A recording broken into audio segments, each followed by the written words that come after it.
Também o louvor em algumas igrejas ele é feito de forma pública, ou seja, a comunidade inteira louva ao Senhor, né? E o louvor também, em algumas igrejas dividem, né? Tanto o louvor avulso, né?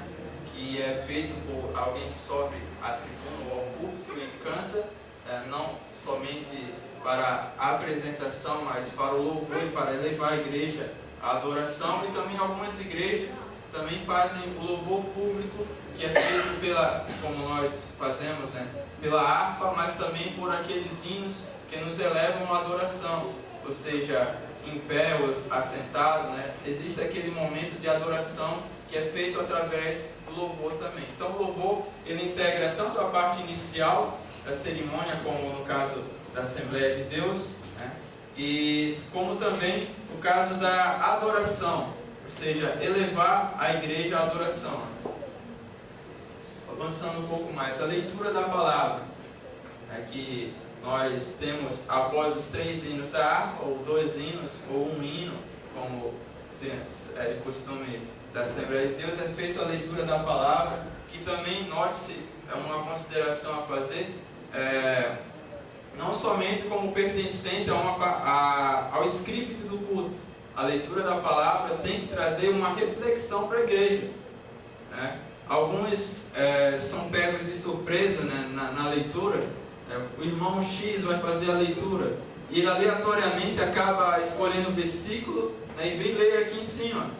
Muitas vezes a leitura não condiz com o culto em si. Um culto de jovem, né, alguém vem aqui e faz uma leitura de 1 Crônicas, ou seja, todos nós sabemos o que tem lá no início de Crônicas, apenas genealogia, né? Outros escolhem um texto que não é condizente com o culto em si, com o que está acontecendo no culto. Então a leitura bíblica tem que trazer uma reflexão para a igreja. Note-se que depois da leitura quem lê não vai ter oportunidade de fazer uma reflexão, de explanar a respeito do texto em si. Então a leitura tem que falar por si só. Então a escolha da leitura, né, também faz parte, né, do culto. Então temos que avisar com antecedência, né, o irmão que vai ler a palavra, para que ele escolha um texto apropriado para o culto, né, e não somente, né, como uma pessoa que vem aqui na frente e lê qualquer coisa e faz uma oração, né. Note-se que estamos num culto, estamos na adoração, estamos oferecendo ao Senhor um sacrifício, não é somente uma reunião de pessoas, né? Então tem que ser feito, né, a escolha tem que ser realmente salutar, né, com o ambiente do culto. A apresentação, algumas igrejas fazem a apresentação de forma uníssona, ou seja, os irmãos que estão nos visitando todos levantam de uma vez. Há outras igrejas que fazem a apresentação de forma individual, né? E só abrindo um parênteses, né? Determinado irmão fez uma crítica pelo fato de a igreja olhar para o visitante, ou seja, o visitante está sentado lá atrás e quem está na frente vira-se para olhar para o visitante. Ele fez uma crítica, mas não deveria olhar. E eu, analisando bem, essa crítica não é um pouco pertinente, porque se a igreja vira-se para trás é para localizar quem está nos visitando.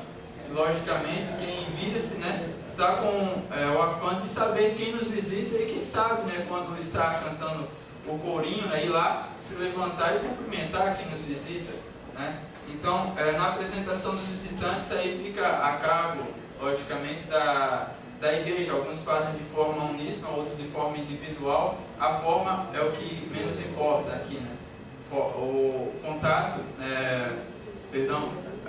o espírito, para que o visitante seja bem recebido, né? O espírito da coisa é que o visitante seja bem recebido. Então a apresentação é para nós identificarmos quem é, dependendo da forma que ele vai ser recebido, de forma com um abraço, um aperto de mão. Isso aí fica a critério, né, de quem vai receber. A contribuição, voltando ali, que também é elemento do culto. Alguns criticam, né, de forma até veemente o fato da contribuição, ou seja, o irmão não deveria falar ali no culto, né, fazer um apelo à igreja, a contribuir, pois isso já deveria estar incutido na mente de cada um. Outros criticam a forma como é feito, mas a contribuição é um elemento do culto. Algumas igrejas americanas não passam a salva no meio da igreja ou durante a cerimônia do culto, ou durante o culto em si, né? E eles deixam fixo ali na entrada da igreja uma espécie de gasofilácio, uma caixa de madeira em que o membro ou visitante chega, observa aquela caixa e deixa a sua contribuição.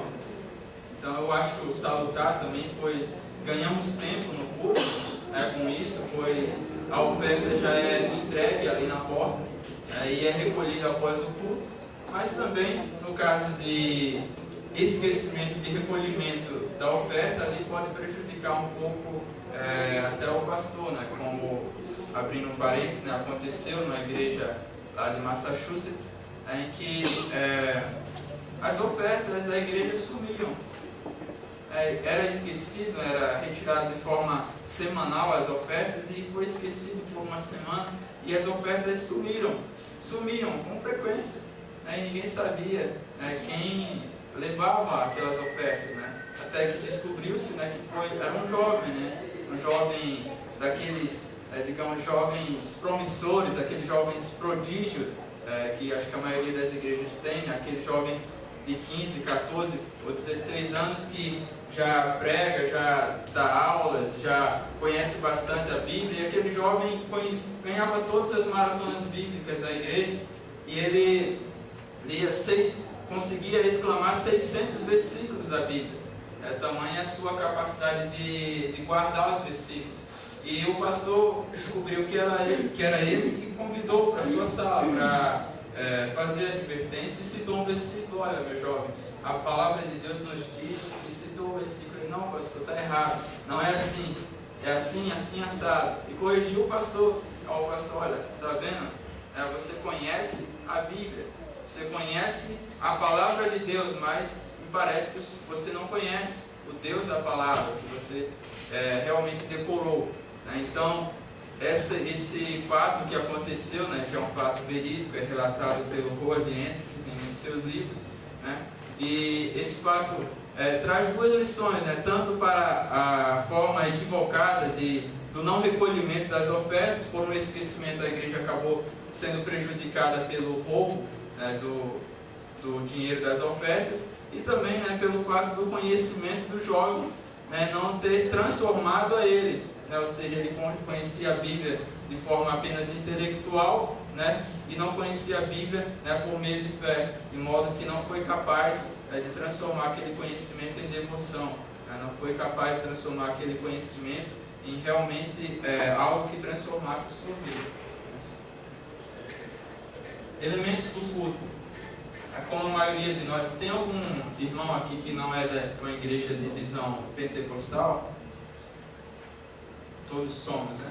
Então, os dons espirituais também é um elemento do culto. Ou seja, a profecia, as línguas estranhas e tantos outros dons elencados lá no livro de Coríntios, também fazem parte, né, do culto em si, né? A exposição da palavra, que é uma das partes principais do culto, além da adoração pública, a exposição da palavra tem que ser respeitada. Em algumas igrejas, a exposição da palavra é encarada como apenas uma formalidade, ou seja, chama-se um pregador, né, e o pregador se locomove até a igreja, né, até uma determinada distância, e é dado talvez 20 minutos, 15 minutos. E olha, qual é a capacidade de síntese do pregador ali realmente exigida, porque imagine você